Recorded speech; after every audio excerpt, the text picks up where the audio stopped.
તો સંસદમાં અત્યારે આરપારની લડાઈ જોવા મળી રહી છે। જે રીતે સરકાર સામે અવિશ્વાસનો પ્રસ્તાવ લાવવામાં આવ્યો છે તેને લઈને જ શાસક અને વિપક્ષના જે સભ્યો છે, જે પક્ષો છે, તેની વચ્ચે અત્યારે ઉગ્ર દલીલો થઈ રહી છે। આ જ મુદ્દે ચર્ચા કરવા હાલ અમારી સાથે જોડાયા છે ભાજપના નેતા અને ધારાસભ્ય અમિતભાઈ ઠાકર અને સાથે જોડાયા છે કોંગ્રેસના નેતા ડૉક્ટર મનીષ દોશી। આ બંનેનું સ્વાગત છે અમારી વિશેષ ચર્ચામાં।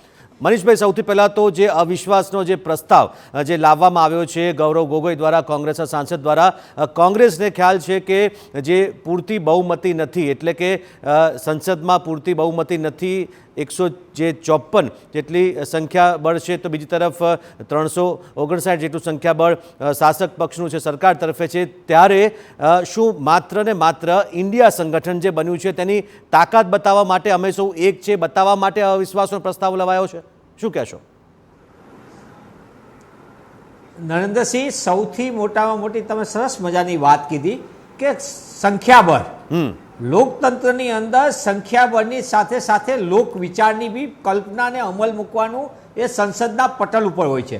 સંસદના પટલ ઉપર જોયું છે કે દેશ આઝાદ થયો પછી પ્રથમ પ્રધાનમંત્રી પંડિત જવાહરલાલ નહેરુએ વિપક્ષમાં કોઈ લોકો નહોતા તો સામેથી બોલાવીને વિપક્ષના બે વ્યક્તિ, વિપક્ષ વિનાનું કોઈ દિવસ લોકતંત્ર જીવિત રહી ન શકે, આવી બહુ કલ્પના અને ઉત્તમ પ્રકારના લોકતંત્રની પરિકલ્પનાને અમલમાં મૂકવા માટે આઝાદ ભારતમાં પંડિત જવાહરલાલ નહેરુએ મૂકીને ઇતિહાસના પન્ના ઉપર છે કે એમને વિપક્ષમાંથી માણસને બોલાવીને એમને પદ આપ્યું, એમને બેસાડ્યા, એમની વાત કરવાની તક આપી। અંતે તો આ દેશમાં ચૂંટાણા પછી સંસદના પટલ ઉપર ભારત દેશ કઈ રીતે ઇન્ડિયા આગળ વધે, એટલે કે વિપક્ષનો જે અવાજ છે, મનીષભાઈ, વિપક્ષનો અવાજ ઉજાગર કરવા માટે કદાચ આ રીતનું પ્રસ્તાવ લાવવામાં આવ્યો છે। અમિતભાઈ, શું કહેશો? કારણ કે હમણાં જ જે કહેવામાં આવ્યું કે આ એવા પક્ષો છે જે ઇન્ડિયામાં કે જેઓ અગાઉ સામસામે હતા અને રાજકીય લાભ ખાટવા માટે ભેગા થયા છે, એવું તમારા જ પક્ષના નેતા હમણાં કહી રહ્યા હતા। પહેલાં તો વિપક્ષ જે નો કોન્ફિડન્સ મોશન લાવ્યું છે એમાં એમને એક વાતનો કોન્ફિડન્સ છે કે એ લોકો આ નો કોન્ફિડન્સ મોશનમાં હારી જવાના છે। કારણ કે જે જનતા છે એણે વારંવાર વિપક્ષના જે પાર્ટીઓ છે એ પાર્ટીઓમાં કોઈ પણ પ્રકારે કોન્ફિડન્સ ક્યારેય બતાવ્યો નથી। એમની પાસે એટલા સભ્ય સંખ્યા જ જનતાએ નથી, પણ આના દ્વારા પોતાનો વિચાર રજૂ કરવાની એક તક મળે એવું કહેવું છે, જે વાત લોકો સુધી પહોંચે નહીં। મુદ્દો શું છે કે એ લોકોનું સ્લોગન છે યુનાઇટેડ વી સ્ટેન્ડ, પણ આ સ્લોગન પૂરું ક્યારે થાય છે? જ્યારે ડિવાઇડેડ હશું તો હારી જઈશું। આ લોકો ઓલવેઝ ડિવાઇડેડ હોય છે। નેતા તો ઉપર ભેગા થાય છે, આ પહેલો પ્રયત્ન નથી, ભૂતકાળમાં બી આ પ્રયત્ન એમણે કરેલો છે, પરંતુ જ્યારે ચૂંટણીનો સમય આવે છે ત્યારે ચૂંટણીની અંદર એમના ઉમેદવારો એકબીજાની સામે ઊભા રહેતા હોય છે, કારણ કે એમના મુદ્દા, એમના નેતૃત્વ અને એમના જે કંઈ નીચેના કાર્યકર્તા, આ બધું ફોર્સ એમની એકબીજાની સામે હોય છે। એટલે આ ઝાંઝવાના નીર જેવું છે આ ઇન્ડિયા સંગઠન। લોકસભા ચૂંટણી સુધી આ સંગઠન નહીં રહે એવું આપનું કહેવું છે? કાં તો એમાં ક્યાંક ને ક્યાંક વિખવાદ થશે એવું કહેવું છે? કાલે દિલ્હી સર્વિસ જે બિલ આવ્યું, આ બિલમાં જ એમની ઇન્ડિયા સંગઠનની ઘણી પાર્ટીઓ એ એમની બીજી પાર્ટીઓની સાથે ઊભી ના રહી। એટલે આ લોકોનું સંગઠન કોઈ પણ મુદ્દા વિહોણું છે, નેતા વિહોણું છે। જે પાર્ટી આમની નેતા છે એ પાર્ટીનો આધાર આ દેશમાંથી લગભગ ખતમ થઈ ગયો છે।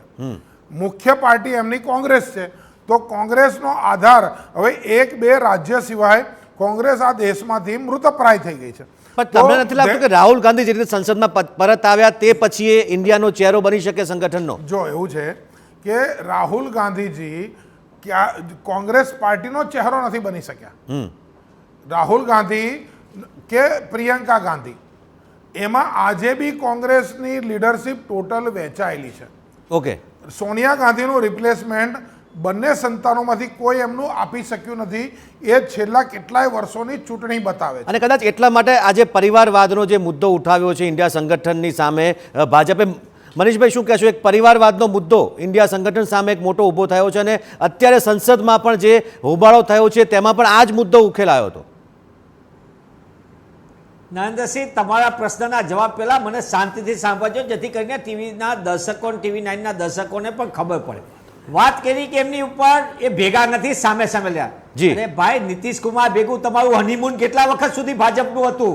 પગડીએ પડ્યા, ઘૂંટણીએ પડ્યા હતા. મહેબૂબા મુફ્તી સાથે તમે કેવા પ્રકારના ગઠબંધન કર્યું હતું? ક્યાં ગયું હતું તમારું કાશ્મીર સાથેની રાષ્ટ્રની એકતાની ને એની વાતો કરતા હતા? અરે તમને જ્યારે દ્રાક્ષ ખાટી લાગી ત્યારે હવે બધા ગુણગાન ગાવા નીકળ્યા છો. આ એ ભારતીય જનતા પાર્ટીની ભ્રષ્ટ સરકાર છે કે જેમની આગળ નથી નીતિ નથી નિયત. એમની જ સરકારે કીધેલી વાત એમના જ નેતાઓ કે છે કે અમે તો જુમલા કીધા હતા, એ 15-15 લાખનો હોય કે દર વર્ષે 2 કરોડ રોજગાર આપવાની વાત હોય. હવે તમે જે મને પ્રશ્ન પૂછ્યો તે છે, તમે પ્રશ્ન પૂછ્યો પરિવારવાદનો, મને બહુ ગમ્યું. પરિવારવાદ એટલે કેવી સરસ મજાની વાત. સુષ્મા સ્વરાજની દીકરી આવે, ગોપીનાથ મુંડેની દીકરી આવે, પંકજા મુંડે, એ પરિવારવાદ નહીં. ઓકે, એટલે કે સામેની બાજુ પણ પરિવારવાદ એટલો જ છે. મનીષભાઈ, આજ મુદ્દે આપણે ચર્ચા ચાલુ રાખીશું. હાલ સમય થયો છે એક નાનકડા બ્રેકનો. છે એ સામૂહિક ભ્રષ્ટાચારીઓ, ફેમસ ભ્રષ્ટાચારીઓ મનીષભાઈ. ભેગા થઈ અને પાછા દેશને લૂંટવા માટેનું ગઠબંધન ઊભું કર્યું છે. મનીષભાઈ. કોણ કોણ સામે નથી? ન માત્ર મમતાજી, ભાજપ જી એક મિનિટ, મમતાજી કોંગ્રેસ સામે, મુલાયમસિંહજી માયાવતીજીની પાર્ટી કોંગ્રેસ આમને સામને. તમારે શું કહેવાય કે બિહારની અંદર લાલુજી આયા હોય કે નીતિશજી આયા હોય, એ લોકો કોંગ્રેસ સામે જેમનો રાજનીતિક જન્મ થયો, એ ઉપર કાશ્મીરથી લઈ નીચે સાઉથ સુધી એ બધા જ લોકો એ કોંગ્રેસ, હું નામ ગણાઈશ તો લાંબુ થશે. આ દેશની અંદર બધા જ લોકો એ કોંગ્રેસ વિરોધી રાજનીતિ આજે બી કરે છે અને કોંગ્રેસ વિરોધી રાજનીતિના કારણે એમનો જન્મ થયો છે. આજે મોદીજીને તમે રોકી નથી શકતા, એટલે બધા ભેગા થયા છો. દેશને ખબર છે, એ પબ્લિક હે, સબ જાનતી હે. મનીષભાઈ, ભાજપ તો સવાલ કરશે જ, પણ ખાસ તો લોકોના મનમાં પણ એ સવાલ ઊભો થશે. કારણ કે તમે ગુજરાતમાં થોડી વાર પહેલા તમે જ સ્પષ્ટતા આપી છે કે આપ અને કોંગ્રેસનું જે ગઠબંધન છે તેનો નિર્ણય હાઈકમાન્ડ કરશે, પરંતુ આપના જે ધારાસભ્યો છે એ તો કઈ બેઠક પર પોતે લડવા માંગે છે એની પણ હવે વાતો કરવા માંડ્યા છે, એવા પણ નિવેદનો આવવા માંડ્યા છે. હજી અંદર કોઈ સ્પષ્ટતા નથી અને અત્યારથી આ નિવેદન આપ તરફથી આવ્યું છે, એટલે ક્યાંક હજી પણ અસમંજસનો માહોલ છે. એ સ્પષ્ટતા જ્યાં સુધી સંગઠનના સ્તરે નહીં થાય ત્યાં સુધી શું ઉકાળી લેશો એ સવાલ થશે. નહીં, એટલે કેટલું ઉકાળવું ને શું કરવું એ શબ્દની ભાષા ઉપરથી હું એન્કર તરીકે તમને વિનંતી કરું છું કે આપણે જે ભાષા કરી એ આપના જ માધ્યમથી સૌથી કલાક પહેલા મેં સત્તાવાર તમામ માધ્યમોને આપી દીધું.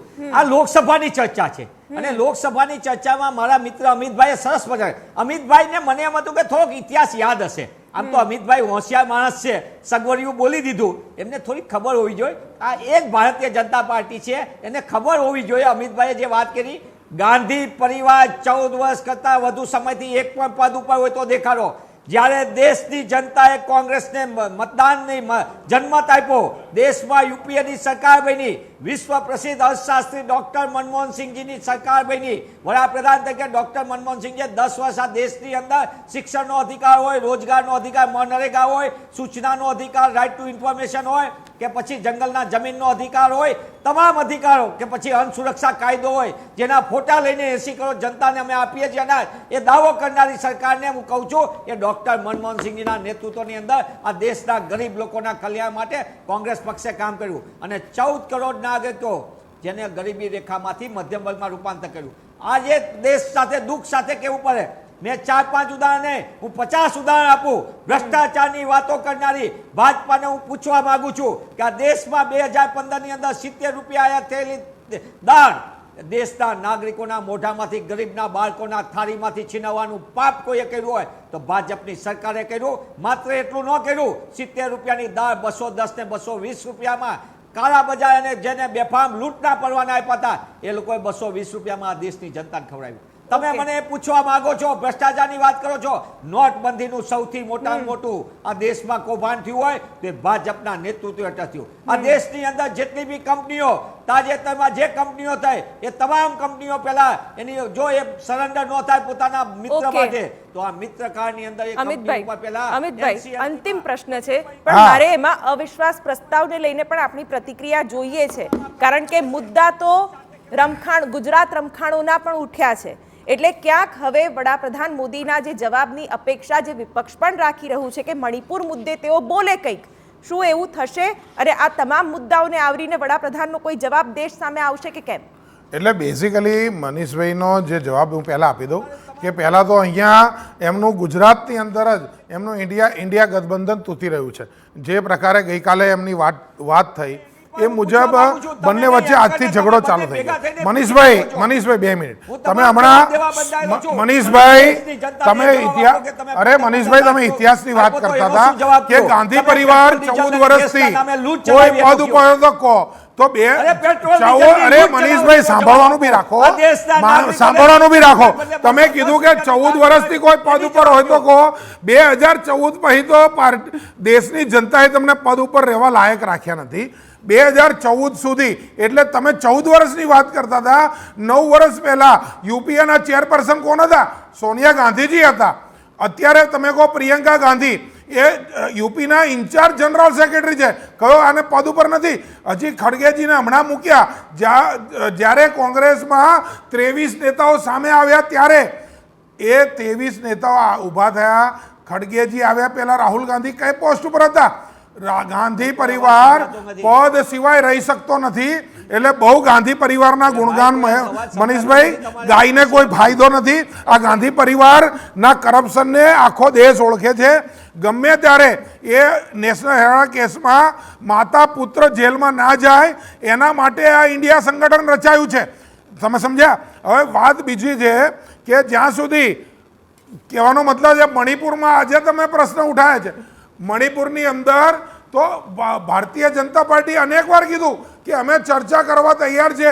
ચર્ચા કરવા આવો. તમે તો ચર્ચાથી દૂર ભાગનારા લોકો છો. લોકસભામાંથી ચર્ચા કહીએ એટલે બોયકોટ કરો છો લોકસભાનો. કરોડો રૂપિયાના પ્રજાના પૈસા બોયકોટની અંદર તમે બગાડો છો. આવી અને ચર્ચા કરો ને ભાઈ. તમે ચર્ચાથી દૂર ભાગો અને પછી ડિબેટ નો કોન્ફિડન્સ મોશન લઈને વાત કરો છો. મનીષભાઈ અમિતભાઈ જવાબ લઈ લઈએ.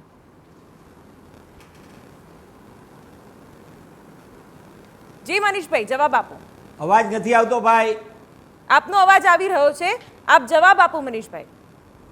કેમ ચર્ચાથી ભાગે છે મને એમની તો આખી વાત એમને કાંઈ કીધી નથી, પણ મને એટલું ખબરાયું એમને સરસ મજાની વાત કરી નેશનલ હેરાલ્ડ. મને મારી એટલી જ વિનંતી છે TV9 ની ચર્ચા પતે પછી માનનીય અમિતભાઈ પોતે સમય મળે તો તમે તાત્કાલિકપણે નેશનલ હેરાલ્ડનો ઇતિહાસ વાંચી લેજો. નેશનલ હેરાલ્ડ એ સરકારી સંપત્તિથી ઊભું થયેલું નથી.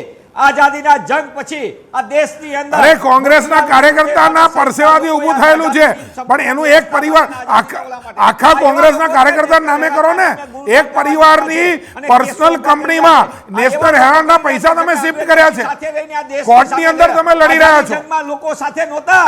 આ એ વિચારધારાના લોકો છે જેમને આઝાદીના જંગ આખો દેશ. અરે પણ એ નેશનલ હેરાલ્ડ રાહુલ ગાંધીની પર્સનલ સંપત્તિ નથી. એ દેશના ક્રાંતિકારીઓની સંપત્તિ છે. અંગ્રેજોની સાથે ભાગીદારી કરનારા કોણ હતા? અંગ્રેજોના પેન્શન ખાનારા લોકો કોણ? અરે અત્યારે તમે ચાઇનાના પૈસે ચાલનારી પાર્ટી છો. સદ્દામ હુસેનના પૈસે ચાલનારી પાર્ટી છો. તમારા ખાતામાં આ દેશના વિરોધી લોકોએ પૈસા નાખ્યા છે. એ કોઈ કઈ જગ્યાએ નથી. મને દુઃખ સાથે કહેવું પડે ભાઈ ચાઇનાની પૈસા કોણે લીધા? નેશનલ હેરાલ્ડ શું હતું? મનીષભાઈ ખુલાસો કરો. દેખાડો દેશ માટે તમે આપી હોય. હું તમને આનંદ ચાઇનાથી પૈસા તમારા ખાતામાં કેવી રીતે આવ્યા?